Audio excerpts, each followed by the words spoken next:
அஸ்ஸலாமு அலைக்கும் ஃப்ரெண்ட்ஸ். இன்றைக்கி நம்ம கிச்சனில் இந்த பெருந்தொற்று காலத்தில் நம்ம யூஸ் பண்ணக்கூடிய ஒரு கஷாயமும் கூடவே நம்ம யூஸ் பண்ணக்கூடிய உணவு முறைகள் பற்றியும் ஒரு டீட்டெயில்டான வீடியோ தான் பார்க்க போகிறோம். இந்த கஷாயம் வந்து நாங்கள் எங்கள் வீட்டில் யூஸ் பண்ணி க்யூரான ஒரு விஷயத்தை தான் உங்கள் கூட வந்து நான் ஷேர் பண்ணியிருக்கேன். கண்டிப்பாக இது வந்து நல்ல யூஸ்ஃபுல்லான வீடியோவாக இருக்கும். கண்டிப்பாக வந்து ஸ்கிப் பண்ணாமல் ஃபுல்லாக பாருங்கள்.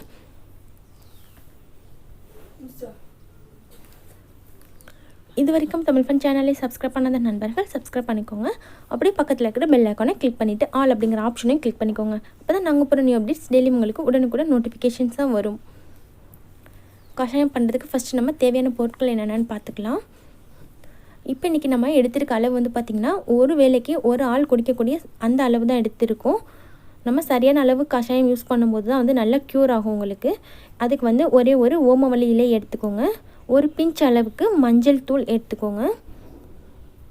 அப்புறமா ஒரு சின்ன துண்டு இஞ்சி வந்து இந்த மாதிரி சின்ன சின்ன பீசஸாக கட் பண்ணி எடுத்துக்கோங்க. கூடவே 10 மிளகு சேர்த்துக்கோங்க. அப்புறமா பார்த்திங்கன்னா ஒரு எலுமிச்சை பழத்துலேருந்து ஒரு 8ல் ஒரு துண்டு அப்படின்ற மாதிரி ஒரு சின்ன துண்டாக நான் வந்து கட் பண்ணி எடுத்து வச்சுருக்கேன். இந்த அளவுக்கு எடுத்திங்க அப்படின்னா போதும். எடுத்துகிட்டு இப்போ இது கூடவே ஒரு 10 போல் துளசி இலைகள் எடுத்துக்கோங்க. நான் வந்து இன்றைக்கி கருந்துளசி எடுத்திருக்கேன். துளசியும் வந்து பார்த்திங்கன்னா ரொம்பவே சளியை வந்து வெளியேற்றுறதுக்கு யூஸ்ஃபுல்லாக இருக்கும். கருந்துளசி வந்து நிறைய மருத்துவ குணங்கள் கொண்டது. கருந்துளசி இல்லை அப்படின்னா நீங்கள் பச்சை துளசி கூட எடுத்துக்கலாம்.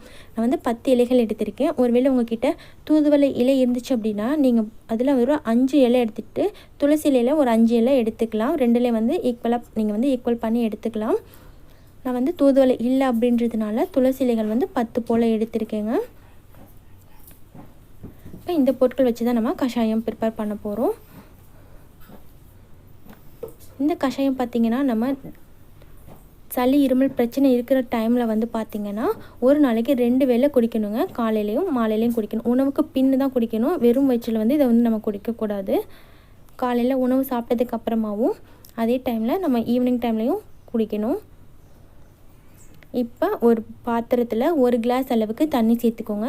தண்ணி சேர்த்துட்டு நம்ம எடுத்து வச்சுருக்க எல்லா பொருட்களையும் சேர்த்துக்கலாம். மஞ்சள்தூள் சேர்த்தாச்சு. ஓமவல்லி இலைகளை இந்த மாதிரி குட்டி குட்டியாக கட் பண்ணிவிட்டு சேர்த்துக்கோங்க. அப்புறமா மிளகு, துளசி இலைகள், எலுமிச்சை பழம், அப்புறம் பார்த்திங்கன்னா இஞ்சி. இந்த அளவு வந்து ஒருத்தவங்களுக்கு குடிக்கிறதுக்கு வந்து இந்த கஷாயம் சரியான அளவாக இருக்குங்க. இதே வந்து இந்த மாதிரி சளி இருமல் பிரச்சனை இல்லை அப்படின்னாலுமே இதை வந்து குடிக்கலாம். அப்போ வந்து இதை வந்து 2 பேரை வந்து ஈக்குவல் பண்ணி குடிச்சிக்கோங்க. அப்போ வந்து அந்த வந்து நம்ம வருமுன் காப்போம் அப்படின்ற மாதிரி சளி இருமல் பிரச்சனைகள் நம்மளுக்கு வராமலே இருக்கும். சளி இருமல் இருக்கிறவங்க தான் குடிக்கணும் அப்படின்னு இல்லை. இல்லாதவங்களும் இந்த கஷாயத்தை வந்து தினமும் ஒரு நாளைக்கு ஒரு தடவை நீங்கள் வந்து குடிச்சிட்டு வரலாம். தொந்தரவு இருக்கிறவங்க 2 தடவை குடிச்சிங்க அப்படின்னா ரொம்பவே நல்லது. இதை வந்து அடுப்பில் வச்சு நல்லா கொதிக்க வச்சுருங்க. அது 1/2 டம்ளராக வர வரைக்கும் வற்ற வச்சுருங்க. இப்போ இது வந்து 1/2 கிளாஸ் அளவுக்கு ஆனதுக்கப்புறமா இதை வந்து வடிகட்டிக்கலாம்.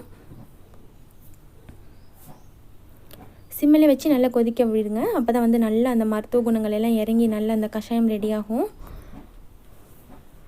இப்போ வடிகட்டினதுக்கப்புறமா இது கூட ஒரு 1/4 ஸ்பூன் அளவுக்கு மட்டும் உப்பு சேர்த்துக்கோங்க. உப்பு சேர்த்து நல்லா கலந்து விட்டுட்டு இது வந்து ரொம்ப சூடாக ஆறிடாமல் சூடாக இருக்கும்போதே நம்ம டீலாம் எப்படி சூடாக குடிப்போமோ அது போல் கொஞ்சம் சூடாக குடித்தோம் அப்படின்னா நல்லா தொண்டையில் வந்து இதமாக இருக்கும். நல்லா வந்து ஒரு பெனிஃபிட் வந்து உங்களுக்கு உடனே கிடைக்கும். சூடு ஆறினதுக்கப்புறம் குடித்தோன்னா அந்த அளவுக்கு வந்து உங்களுக்கு பெனிஃபிட்ஸ் இருக்காது. இப்போ இந்த கஷாயம் கூடவே நம்ம என்னென்ன உணவு முறைகள் பின்பற்றணும் அப்படிங்கிறதையும் பார்க்கலாங்க. முக்கியமாக நம்ம தவிர்க்க வேண்டிய பொருள் என்னென்னு பார்த்திங்கன்னா ஆயிலை வந்து நம்ம ஃப்ரை பண்ண பொருட்களோ இல்லை வறுத்தது பொரிச்சது அந்த மாதிரி எந்த பொருட்களுமே நம்ம சேர்க்கக்கூடாதுங்க. அதுக்கு பதிலாக நம்ம ஆவியில் வேக வச்ச பொருட்கள் மட்டும்தான் யூஸ் பண்ணணும். இந்த கஷாயம் ஒரு தடவை நம்ம 9 மணி போல் கஷாயம் குடிச்சிட்டோம் அப்படின்னா 10 மணி போல் இந்த மாதிரி வேக வச்ச சுண்டல் 1 கப் எடுத்துக்கணும். 1 மணி நேர இடைவெளிக்கு ஒரு தடவை இந்த மாதிரி ஹெல்த்தியான ஃபுட்ஸ் நம்ம கண்டிப்பாக எடுத்துகிட்டே இருக்கணுங்க.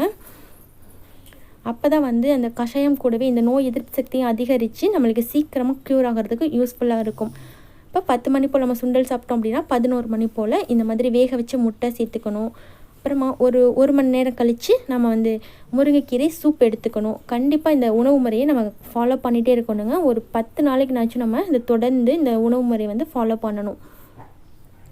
அதுக்கப்புறமா நம்ம மத்தியானம் சாதத்துக்கு வந்து மிளகு ரசம் சாப்பிட்றது இது போல் நம்ம உணவு முறைகளை வந்து கண்டிப்பாக வந்து ஃபாலோ பண்ணணும். இதை வந்து நான் 1 நாள் செஞ்சேன் 2 நாள் செஞ்சேன் சரியாகலை அப்படின்றது நம்ம சொல்லக்கூடாது. தொடர்ந்து இதை வந்து நம்ம ஃபாலோ பண்ணிகிட்டே வந்தோம்னா நம்மளே அறியாமல் சீக்கிரமாக வந்து க்யூர் ஆயிரும். இந்த உணவு முறைகள், இந்த கஷாயம் எல்லாமே வந்து லேசான அறிகுறிகள் இருக்கிற டைமில் மட்டும் தான் நம்ம யூஸ் பண்ணணும். அதிகமாகிடுச்சு அப்படின்னா கண்டிப்பாக அதை வந்து நம்ம டாக்டரை செக் பண்ணி, டாக்டரை கன்சல்ட் பண்ணிவிட்டு அதுக்கப்புறமா அவங்க சொல்கிற மாதிரியான நம்ம மெடிசின்ஸ் இதுங்களை வந்து நம்ம ஃபாலோ பண்ணிக்கலாம். இது வந்து நம்ம வீட்டில் ஜுரம் ஏற்பட்டுச்சு, இல்லை லைட்டாக சளி இருக்குது, இருமல் இருக்குது அப்படின்ற ஆரம்ப ஸ்டேஜில் வந்து இதெல்லாம் நம்ம ஃபாலோ பண்ணோம் அப்படின்னா அடுத்த ஸ்டேஜுக்கு போகாமல் ரொம்பவே நம்மளை பாதுகாத்துக்க முடியும். அடுத்தது பார்த்திங்கன்னா நம்ம ஈவினிங் டைமில் பண்ணுறதுக்கான ஒரு நீராவி எப்படி சேர்த்து அப்படிங்கிறத பார்க்க போகிறோம்.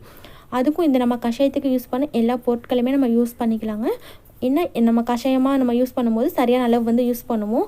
நீராவி பிடிக்கும் போது அதுக்கு வந்து கொஞ்சம் எக்ஸ்ட்ரா பொருட்கள் எல்லாமே சேர்த்துக்கலாம். இப்போ ஓமவல்லி இலை 1 எடுத்துருக்கோம் அப்படின்னா ஒரு 4 இலை போட்டுக்கலாம் நம்ம நீராவி பிடிக்கும் போது. அதே மாதிரி துளசி இலைகள் இன்னும் கொஞ்சம் எக்ஸ்டெண்ட் பண்ணிக்கலாம். இது எல்லாத்தையுமே கொஞ்சம் எக்ஸ்ட்ரா சேர்த்துட்டு கூடவே பார்த்திங்கன்னா 2 டேபிள் ஸ்பூன் அளவுக்கு கல் உப்பு சேர்த்துக்கோங்க. அது ரொம்ப ரொம்ப முக்கியம். நீராவி பிடிக்கிறதுல கல்லுப்பும் மஞ்சத்தூளும் வந்து ரொம்ப முக்கியமான விஷயங்க. மஞ்சத்தூள் நம்ம கஷாயத்துக்கு வந்து ஒரு பிஞ்ச் அளவு எடுத்துருந்தோம் இல்லையா, நீங்கள் வந்து நீராவி பிடிக்கும் போது ஒரு 1/2 ஸ்பூன் அளவுக்கு மஞ்சள் தூள் சேர்த்துக்கலாம். இது எல்லாத்தையுமே சேர்த்துட்டு ஒரு பானையில் நம்ம 2 லிட்டர் அளவுக்கு தண்ணி சேர்த்து நல்லா கொதிக்க வச்சு இதில் வந்து நீராவி பிடிக்கணுங்க. நீராவி பிடிக்கிறது ரொம்ப முக்கியம். நீராவி பிடிச்சோன்னா நல்ல ஒரு தொண்டையில் ரிலீஃப் கிடைக்கும்.